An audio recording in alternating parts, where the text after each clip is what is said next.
La semana pasada empezamos una nueva serie es una serie que está enfocada ¿en qué? ¿En qué tema? En un tema, la oración, muy bien Carlitos, un tema enfocado en la oración. Y hablábamos de 3 puntos, 3 cosas acerca de la oración. Empezamos a hablar del ABC de la oración. Y cuando hablábamos de la oración hablábamos de las motivaciones, hablábamos del lugar y hablábamos de la forma. Como Jesús, cuando sus discípulos le dijeron: Jesús, enséñanos a orar, Jesús les habló de las motivaciones, Jesús les habló del lugar y Jesús les habló de la forma como debían orar, ¿no? Decía: cuando ustedes oren, no sean como quienes, no sean como los hipócritas, como los actores que aman en orar en público para que la gente los vea. Es decir, oraban con motivaciones equivocadas. Porque nuestra motivación al orar tiene que ser el Señor, encontrarnos con el Señor. Ahora, yo quiero que hagamos un ejercicio con estos 3 papel higiénico. De pronto es un ejercicio que la mayoría de ustedes ya conocen y de pronto es un ejercicio que otros no conozcan del todo. ¿Y el ejercicio en qué consiste? Acá hay 3 papel higiénico. Si alguien necesita me avisa. Y acá hay 3 reglas. Entonces, esto es un jueguito donde hay que colocar una regla en donde las puntas estén unidas en el centro, pero que al tener unidas esas puntas yo pueda poner este papel higiénico en el centro. Yo pueda poner ese papel higiénico en el centro de esta forma y el papel higiénico se sostenga. ¿Alguien conoce el ejercicio? Alberto, que es el matemático de la iglesia, ingeniero en bioquímica. ¿Alguien conoce? ¿De qué forma yo puedo poner estas 3 reglas en donde las puntas se unan en el centro y que yo ponga el papel higiénico sobre el centro y el papel higiénico se quede así y no se caiga? ¿Alguien conoce el ejercicio? Dime, Ale. Sin correr el papel higiénico, tal cual como está. ¿Alguien que no conozca el ejercicio quiere intentar hacerlo? Hay un premio de 50. No. Toca como a los adolescentes. Todos los sábados yo me estoy quedando pelado. La mitad de la quincena se me está yendo en las clases con los adolescentes dando premios. Por eso me toca poner cada vez premios concursos más difíciles para que no ganen. Bueno, pregunta: ¿creen que es posible? ¿Sí? Bueno, entonces, ¿cómo se podría hacer?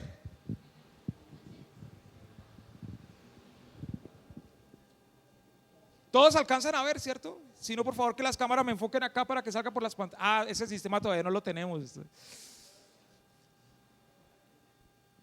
¿Es posible o no es posible? Bueno, si es posible, yo lo voy a hacer. John lo hace. Listo, John, vamos a ver. Entonces, tenemos 3 principios. Tenemos 3 principios. ¿Lo vas a hacer? Ale, ¿no? Si quieren pueden venir a hacerlo. Entonces, tenemos 3 principios. Veníamos hablando acerca de 3 puntos acerca de la oración. Punto número 1, motivaciones. Vamos a pensar que esta es la motivación. Punto número 2, el lugar correcto. Y punto número 3, la forma correcta. Cuando ustedes oren, oren así. Ahora, creo que todos tenemos una pregunta: ¿por qué a veces oramos y sentimos que nuestras oraciones no tienen efecto? Porque a veces oramos y sentimos que como que nuestras oraciones, como que cuando Dios no responde como nosotros queremos que responda, sentimos que nuestra oración no tiene fuerza, como que tratamos de hacer que las cosas funcionen, de poner estas 3 cosas.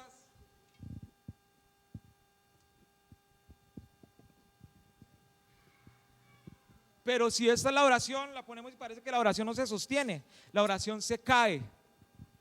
Ahora,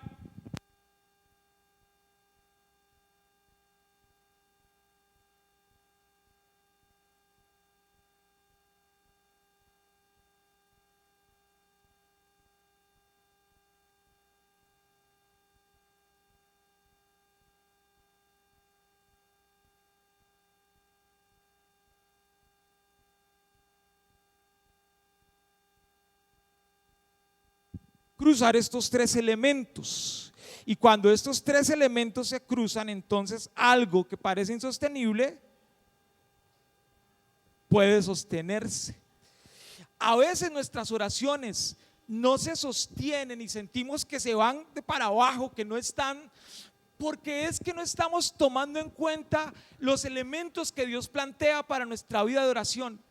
Pero si yo entiendo que al orar necesito tener la motivación correcta, hacerlo en el lugar correcto y hacerlo de la forma correcta, nuestras oraciones empezarán a tener una fuerza que antes no tenían.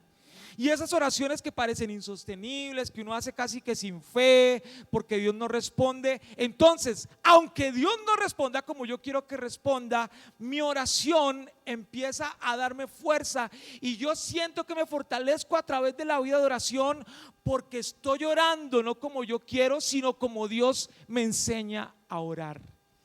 Y yo quiero enganchar la enseñanza de la semana pasada con esta imagen, y quiero conectar con esta imagen para que podamos entender que cuando oramos y cuando hacemos las cosas, cuando oramos como el Señor nos dice, nuestras oraciones pueden empezar a ser muy diferentes para nosotros. ¿Usted puede decir amén a eso?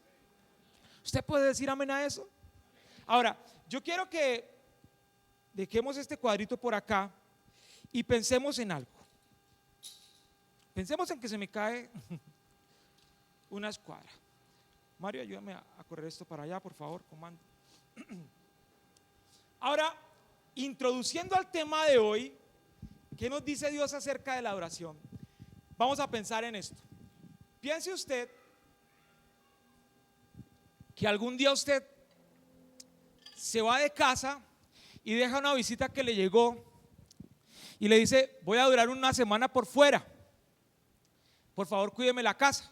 La visita que le llegó, que usted medio conoce, le dice: listo, ya pueden salir. Entonces llega, cuando yo les diga empiezan a hablar, solo cuando yo les diga empiezan a hablar. Entonces resulta que usted llega una semana después a su casa y el cuadro que usted se encuentra en su casa es que le montaron un negocio ahí en toda la sala de su casa. Y entonces usted llega a su casa y lo que se encuentra más o menos es este cuadro en la sala de su casa. Pausa. ¿Usted cómo reaccionaría? Ay, tan bonito, ay, vea cómo me untaron los muebles de papa, ay, vea donde pusieron la yuca, ay, vea. ¿Usted qué reaccionaría? ¿Usted qué haría? Sinceramente. Bueno, vuélvalo a poner, hágame la bulla. Me gusta, ¿cómo está?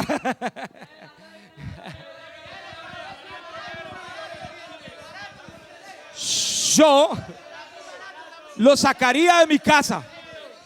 ¿Usted qué le pasa, mano? No, lárguese de mi casa. Lárguese de mi casa, irrespetuoso, váyase.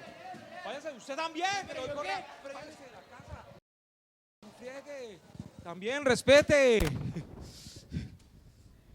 Violentamente. Y ese es el cuadro que vamos a ver hoy. Jesús acaba de entrar en lo que se conoce como la entrada triunfal, el Domingo de Ramos. De hecho, este era el sermón que yo iba a enseñar el día que mi esposa se desmayó y nos tocó irnos para la clínica. O sea, mi esposa se tragó esta enseñanza. Pasen y pongan las cajas. No, con los letreros. Ese día yo iba a enseñar esto. Ahora, es interesante porque dentro de esta serie, este texto marca una pauta muy importante que tiene una fuerza muy grande en lo que significa lo que es vida de oración y en las cosas que tenemos que aprender con respecto a la oración. Recuerda, estamos poniendo las bases de lo que significa vida de oración. Ahora, Jesús acaba de entrar en lo que se conoce como la entrada triunfal. Y yo quiero explicarles algo para que usted pueda entender lo que está pasando. ¿Puedes ponerme las diapositivas, por favor? Luis.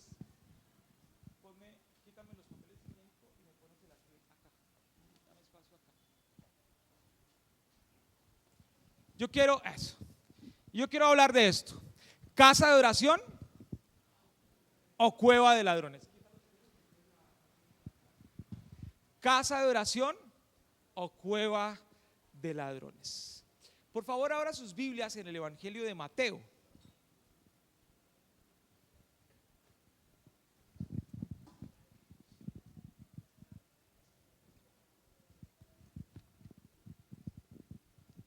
Ahí en Mateo.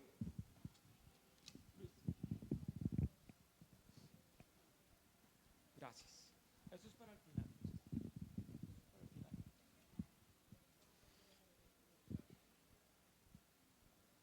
En Mateo, le voy a pedir por favor vaya al capítulo 21. Capítulo 21 del Evangelio de Mateo. Voy a leer el versículo 12 y el versículo 13. Dice así: entró Jesús en el templo de Dios y echó fuera a todos los que vendían y compraban en el templo, y volcó las mesas de los cambistas y las sillas de los que vendían palomas, y les dijo: escrito está, mi casa, casa de oración, será llamada. ¿Podemos poner el versículo en la pantalla, por favor? Y leamos todos juntos el versículo 13. Mateo capítulo 21, versículo 13. Y yo quiero que juntos como iglesia podamos leer este versículo. A la 1, a las 2, a las 3. Dice: y les dijo, escrito está.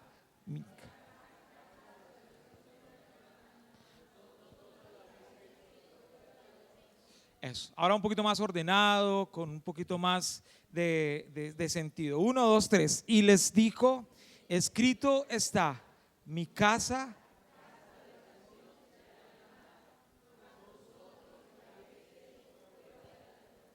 Ustedes la volvieron una cueva de ladrones. Qué fuerte lo que Jesús está diciendo aquí. Ahora, vayamos a las diapositivas. Yo quiero mostrarles algo. Dame la siguiente. Esto es una réplica de lo que es el templo de Jerusalén. Esto era el centro religioso, el lugar más importante para Israel, para los judíos. Y ahí se reunían para celebrar las fiestas más importantes. Una de esas era la Pascua, cuando Jesús hace la entrada triunfal, lo que se conoce como la entrada triunfal, el domingo de Ramos. Aquí es donde llega Jesús. Ahora, aquí tenemos la entrada principal.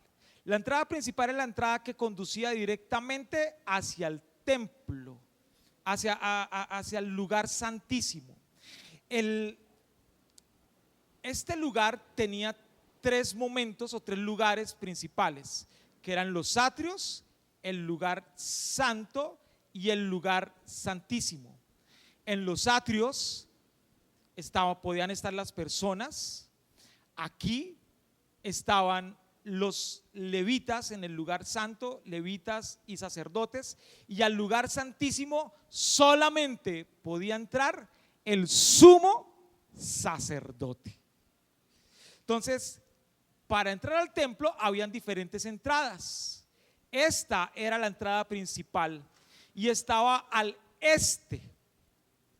Y esto es interesante porque cuando uno mira en Génesis 3, cuando Adán y Eva son sacados del paraíso, ellos son sacados hacia el este.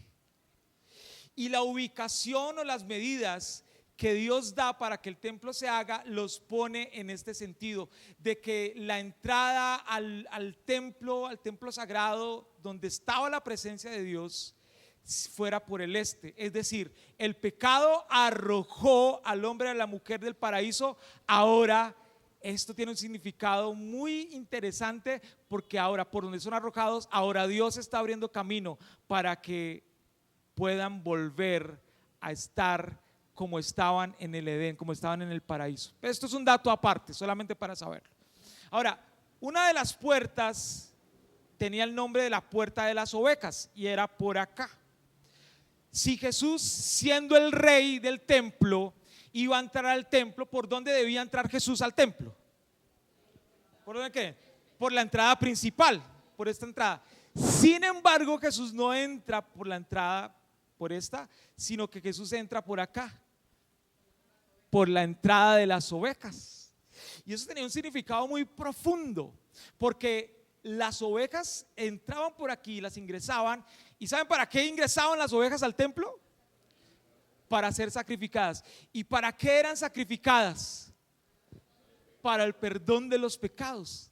Entonces, cuando Jesús deja de entrar por acá para entrar por la puerta de las ovejas, está diciéndole a la gente: yo soy el Cordero de Dios que quita el pecado del mundo.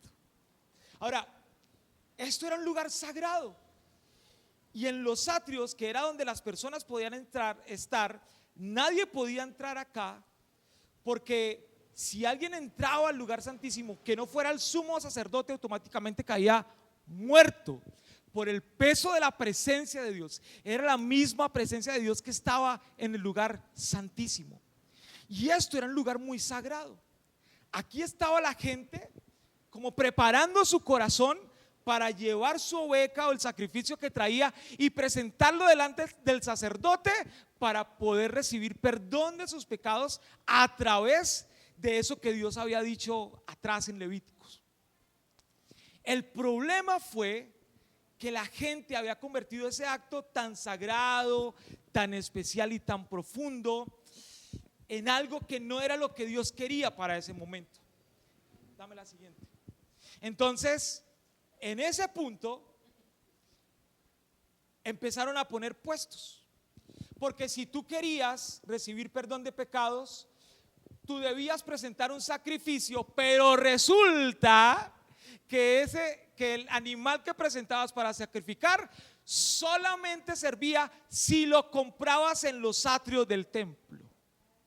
Si tú llevabas un corderito, una ovejita, una vaca y lo traías de afuera de tu finca, no servía, porque los sacerdotes habían dicho que para que los pecados fueran perdonados, el sacrificio debería ser algo que hubieras comprado aquí. Entonces resulta que el acto de recibir perdón de pecados se había convertido en un negocio. Y entre más grande tú sintieras que era tu pecado, entonces más grande debía ser lo que ibas a sacrificar. O sea, que todos aquí nos hubiera tocado comprar un elefante, un rinoceronte, ¿cierto? Para sacrificar una ballena. Entonces, tu sacrificio dependía de tu capacidad económica y también dependía de tu pecado. Si tu pecado era grande, pues según tu capacidad económica tenías que comprar el animal pues que más lograra llenar ese perdón por ese pecado tan grande. Entonces habían personas que ahí habían ventas de bueyes, de cabras, de ovejitas, y más o menos el sonido que había aquí, que tenía que ser un sonido como sublime, de cantos, de arrepentimiento, más o menos sonaba, era así el sonido. Entonces mientras tenía que, déjalo que suene. Imagínese uno entrando a la iglesia a tener un encuentro con Dios y encontrarse este ambiente. Más o menos eso era lo que se sentía en el templo, en los atrios del templo.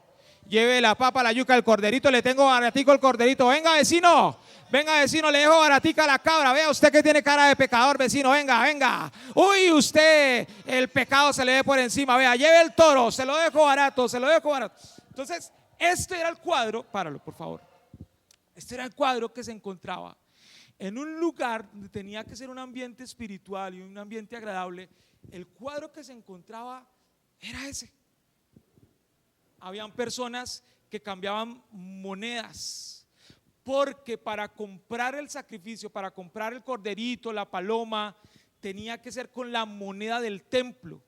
Entonces, si tú venías con tu plata, tenías que cambiar a la moneda del templo, la moneda de Jerusalén, para poder comprar los sacrificios. Se había convertido en un negocio muy rentable. La religión se había convertido en un buen negocio. De hecho, es como el pensamiento que se sigue manteniendo en el ambiente, ¿no? De que la religión es un negocio donde el pastor le quita la plata a los pobres hermanitos ignorantes de la iglesia. ¿Cuántos dicen amén? Gracias por la sinceridad. Pero nosotros aquí tenemos claro que nosotros no damos porque el pastor nos obliga a dar, nosotros damos porque hemos aprendido desde la palabra del Señor que cuando yo le doy al Señor lo que es de Él y lo que Él me pide, es porque Dios tiene algo mejor para darme. Cada vez que Dios nos pide algo, que le entreguemos algo, es porque Dios tiene algo mejor de lo que yo le estoy dando para entregarme. Y en esta casa nosotros damos por fe y nosotros damos por convicción y no porque nos obligan. Mi querido hermano, si cuando usted da ofrenda y diezmo aquí en la casa del Señor es porque se siente obligado o porque pobrecito el pastor vamos a colaborarle, no lo haga porque lo está haciendo de la forma incorrecta. Aquí nosotros damos por amor, damos por convicción y damos porque sabemos que Dios es fiel y que Dios responde con fidelidad a su palabra. ¿Cuántos dicen amén a esto? Este era el cuadro entonces que teníamos acá. Ahora, si Jesús era el Hijo de Dios, si Jesús era Dios, esta viene siendo la casa de Dios. Y cuando Jesús entra a su casa y se encuentra con este cuadro, Jesús, como cualquier otro que llega a su casa y ve que se metieron con su casa, que hicieron con su casa cosas que usted no esperaría que hicieran en su casa, entonces Jesús se molesta. Y ahí es donde aparece el verso 12 y el verso 13. Y en el verso 12, entre el verso 12 y el verso 13 pasa algo muy interesante. Fíjese, verso 12. Entró Jesús en el templo de Dios y echó fuera a todos los que vendían y compraban en el templo. Pongámosle un poquito de carga emocional a lo que está sucediendo. Jesús no fue educado al hacer esto. Jesús se movió con violencia. Dice que Jesús volcó las mesas de los cambistas. Dice que Jesús tiró las sillas de los que vendían palomas. Jesús estaba bravísimo. Jesús estaba muy enojado porque se habían metido con su casa. Y en el verso 13 es donde Jesús estalla y les dice: mi casa, casa de oración será llamada, pero ustedes la han convertido ¿en qué? La han convertido en una cueva de ladrones. Yo no sé si usted se dio cuenta de lo que sucede aquí, porque en el versículo 12 se habla del templo. ¿Entró Jesús en dónde? Entró Jesús en el templo y echó fuera a todos los que vendían y compraban. ¿En dónde? En el templo. Si uno sigue la lógica lineal de la idea, lo que Jesús hubiera dicho en el versículo 13 sería: y Jesús les dijo, escrito está, mi templo, templo de oración será llamado. Pero Jesús cambia la palabra, deja de decirle templo y ahora lo llama ¿cómo?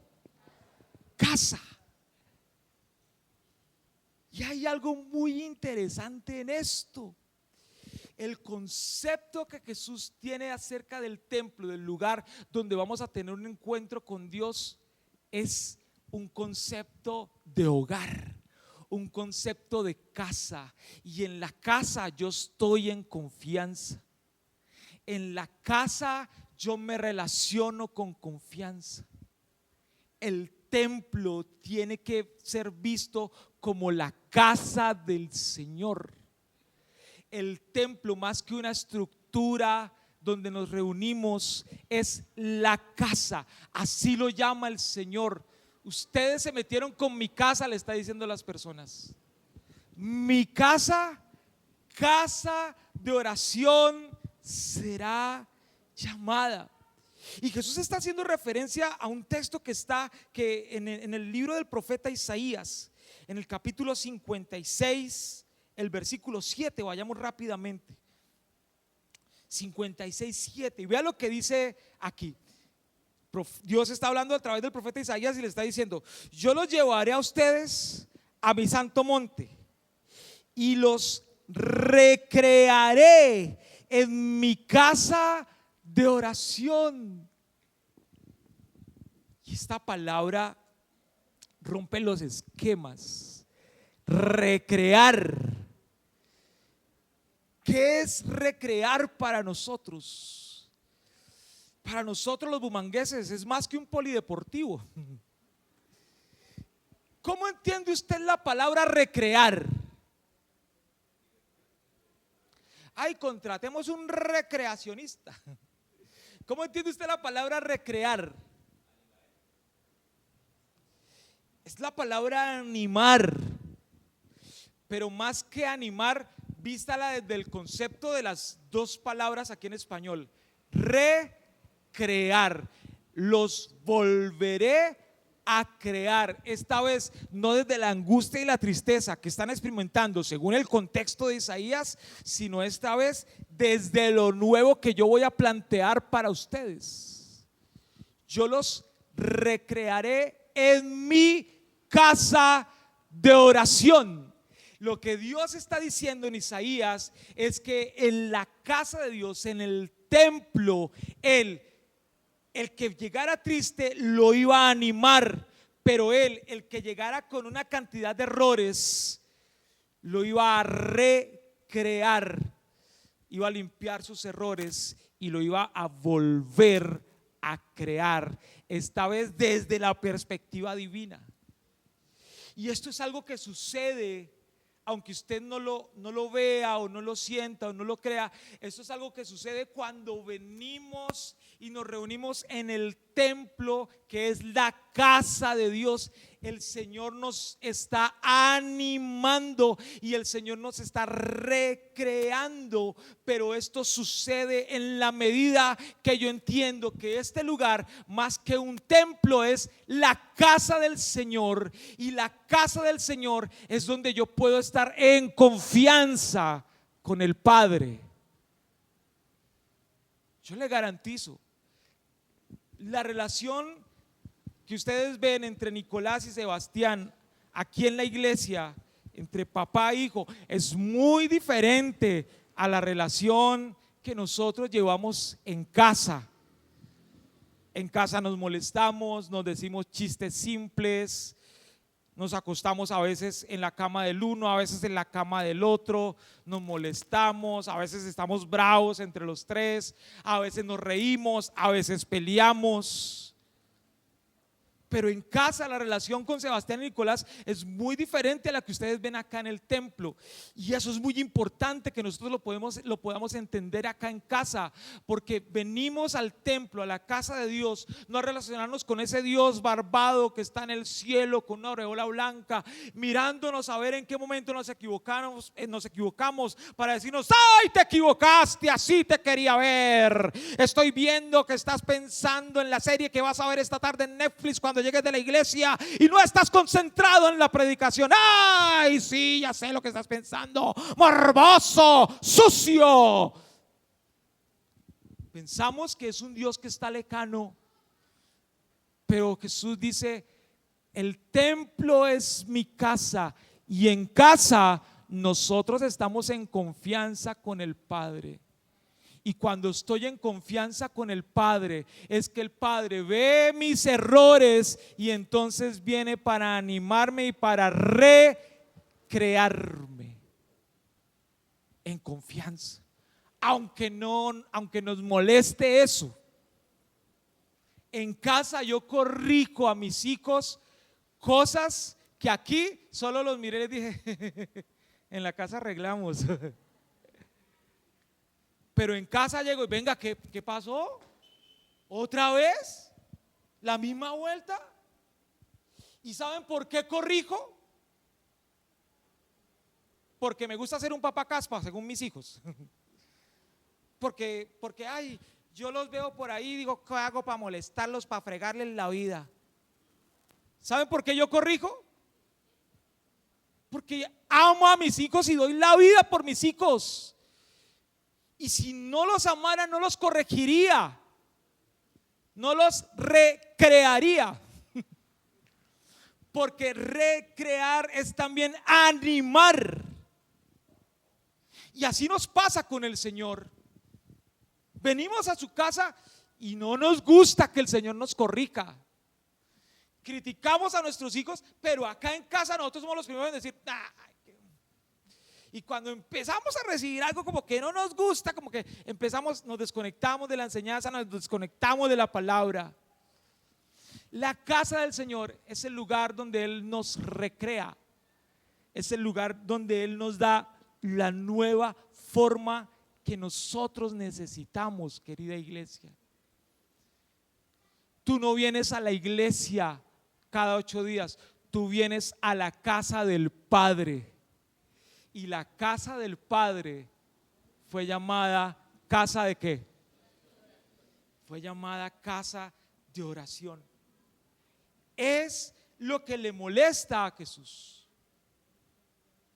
Y les dice, es que está escrito. Vuelve a Mateo, por favor. Capítulo 21.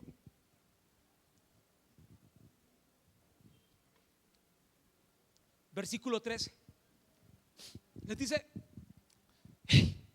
es que no les hubiera dicho, pero ustedes sabían. Está escrito.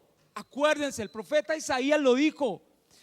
Mi casa será llamada casa de ¿qué?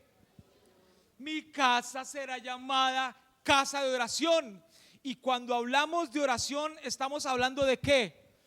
De una forma en la que yo me comunico con Dios, en la que yo hablo con Dios, en la que yo interactúo con Dios, en donde Dios me habla. Esa es la oración. En otras palabras, lo que Jesús está diciendo es: mi casa es el lugar donde yo te hablo, donde tú me hablas, donde interactuamos, donde yo me comunico contigo y tú te comunicas conmigo. Mi casa es el lugar donde venimos a relacionarnos con el Padre.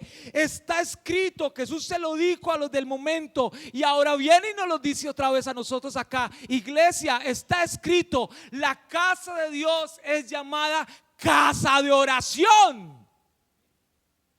Pero venimos y la única interacción que tenemos quizás es con lo que nos gusta y lo que no nos gusta.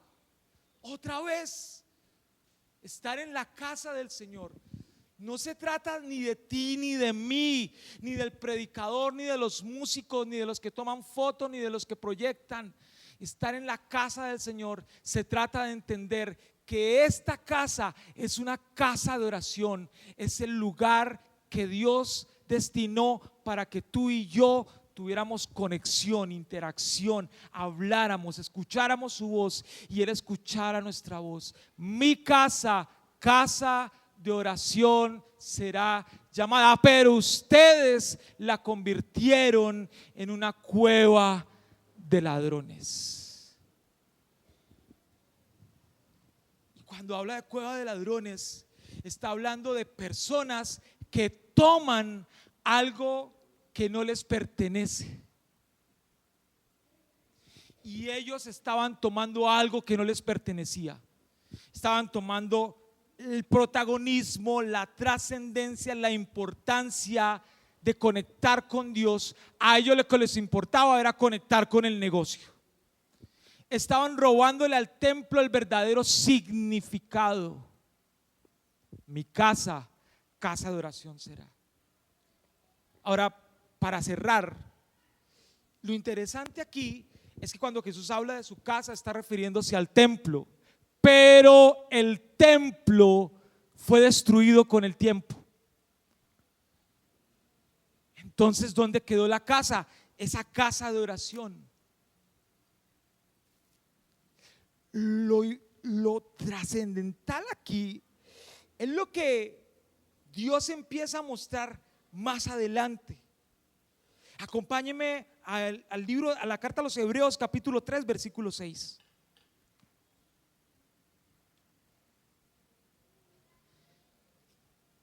En Hebreos capítulo 3, en el versículo 6, hay algo muy profundo. Dice: pero Cristo como hijo sobre qué, no sobre el templo. Cristo como hijo sobre su casa, la cual casa, ¿quiénes somos? La cual casa somos nosotros, si retenemos firme hasta el fin la confianza y el gloriarnos en la esperanza. Ahora nos está diciendo que Jesús es Señor sobre su casa, es hijo sobre su casa, y esa casa sobre la que Jesús es hijo, el Hijo de Dios, dice, la cual, esa casa somos nosotros.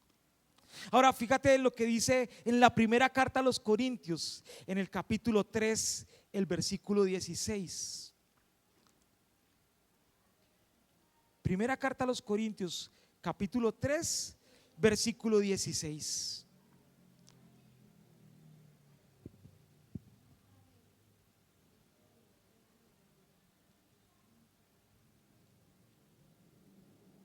Pero cuando, perdón, estoy en la segunda. Espéreme, yo llego en mi Biblia. Usted como lo tiene en la pantalla le queda más fácil. 3:16. ¿No sabéis que ustedes no saben que son templo de Dios y que el Espíritu de Dios está en ustedes? Si alguno destruyera el templo de Dios, Dios le destruirá a él. Porque el templo de Dios, el cual son ustedes, ese templo como es. Ese templo es santo. Ahora, la gran noticia con la que vamos terminando es que ¿quién es el templo y ahora quién es la casa de Dios? Cada uno de nosotros. Y el celo que el Señor sintió por la casa de Dios cuando entró y vio todo ese desorden, ahora ese mismo celo el Señor lo experimenta por nuestro corazón, por nuestra vida, porque ahora nosotros somos el lugar donde Él habita. Y si nosotros somos la casa, somos su templo. ¿Y cómo fue llamado su templo? ¿No escucharon que estaba escrito que la casa de Dios, qué? Casa de oración será llamada. ¿Y qué es oración? Hablar con Dios, comunicarme con Dios, interactuar con Dios, escuchar la voz de Dios. Ahora aquí adentro de nosotros es la voz de Dios constantemente hablándonos en todo tiempo, en todo momento, la voz de Dios, y nosotros respondiendo a esa voz. La gran pregunta es: ¿diariamente estamos escuchando la voz de Dios? En tu vida, en este momento, ¿lo estás escuchando? ¿Estás escuchando la voz de Dios? ¿Sientes a Dios hablándote? Lo más probable es que tu respuesta sea: no, yo no lo siento de verdad. ¿Qué será? Yo no lo escucho. Si no estás escuchando la voz de Dios, la gran pregunta sería entonces: ¿qué voz estás escuchando? ¿Con quién estás interactuando? ¿Con quién estás hablando? Si no es la voz de Dios, ¿a quién estás escuchando?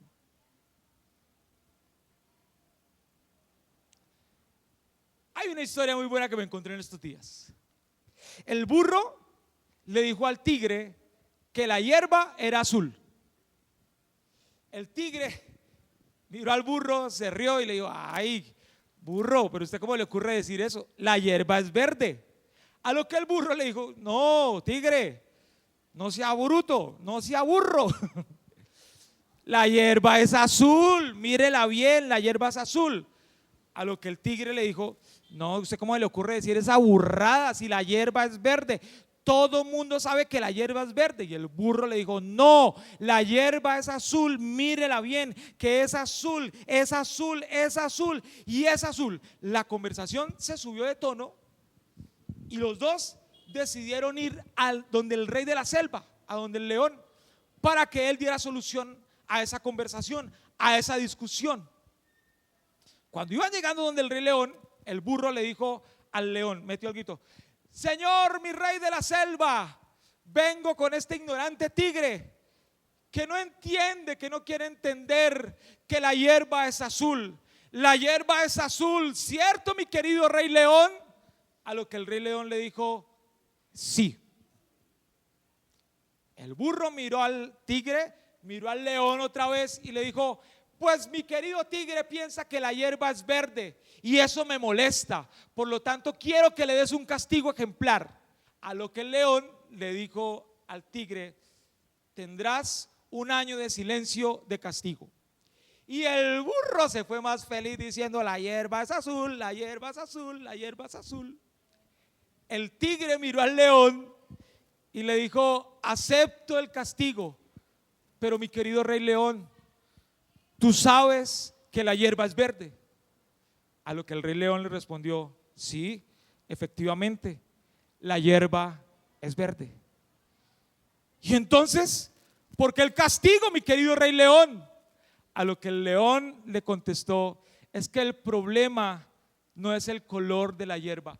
El castigo no es por el color de la hierba, eso es lo de menos. El castigo es porque no tolero que un animal tan inteligente, tan activo y tan sagaz como tú esté perdiendo el tiempo hablando con un burro. Y creo que muchos de nosotros hoy en día estamos perdiendo mucho tiempo con las conversaciones equivocadas. Creo que estamos perdiendo mucho tiempo en discusiones que ya están ganadas, en cosas que ya están escritas, y nosotros seguimos discutiendo y preguntando y diciendo, ¿sabes que la caída empezó por una conversación donde pusieron a dudar acerca de algo que Dios había dicho? Con que Dios te dijo que no comas del árbol del bien y del mal porque te vas a morir. Así empezó. Y muchos de nosotros llevamos perdiendo mucho tiempo en conversaciones equivocadas. Si tú no estás hablando con Dios, si tú no entiendes que tú eres la casa de Dios y la casa de Dios, casa de oración será llamada, y no estás escuchando la voz, es porque estás hablando y escuchando las voces equivocadas e interactuando con las voces equivocadas. Y con esto quiero terminar. Estos cartones quedaron acá. Vengan, mis queridos amigos.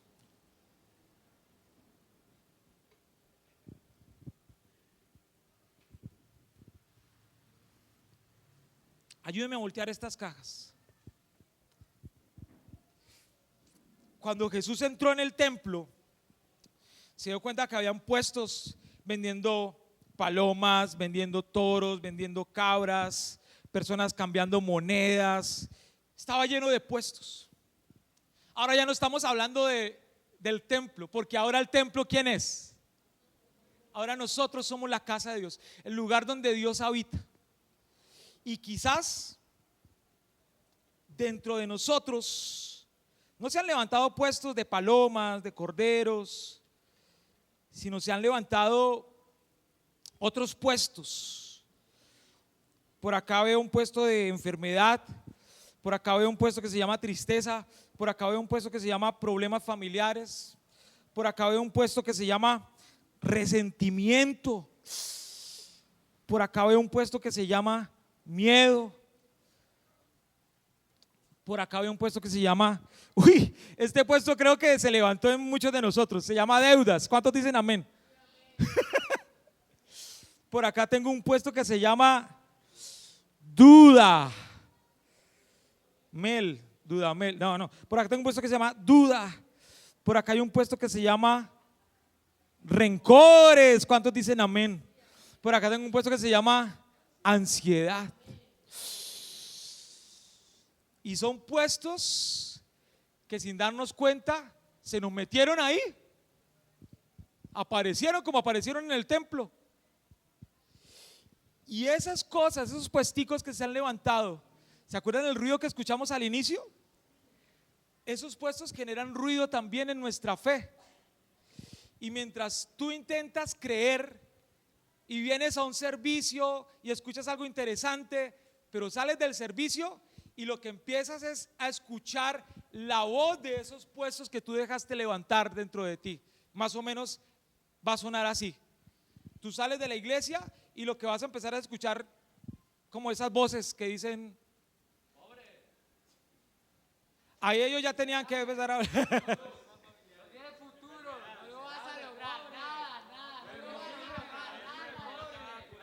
Tú quieres escuchar la voz de Dios, pero esto que se levantó, que tú dejaste levantar, es lo que retumba, es lo que retumba. No tiene cura. Vas a caer. No ha valido la pena, no vales la pena, no vales. No lo vale. Y grita, y no paran, no paran. Siguen y siguen. Lunes, martes, miércoles, y la enfermedad te grita. ¿Qué te grita la enfermedad? No te puedes curar. Te grita con mucha intensidad la enfermedad. Síganlo haciendo, no paren, no más duro. Vas a caer, te vas a hundir, vas a estar completamente solo. Eso. ¡Duro! No vale la pena, no vale la pena. No eres Para. Tú quieres escuchar a Dios. Tú viniste a la iglesia. Y es más, escuchando la enseñanza, tú estás escuchando la voz de Dios, pero muy probablemente tu realidad te siga gritando ahí mientras tú estás sentado y siga sucediendo esta dinámica.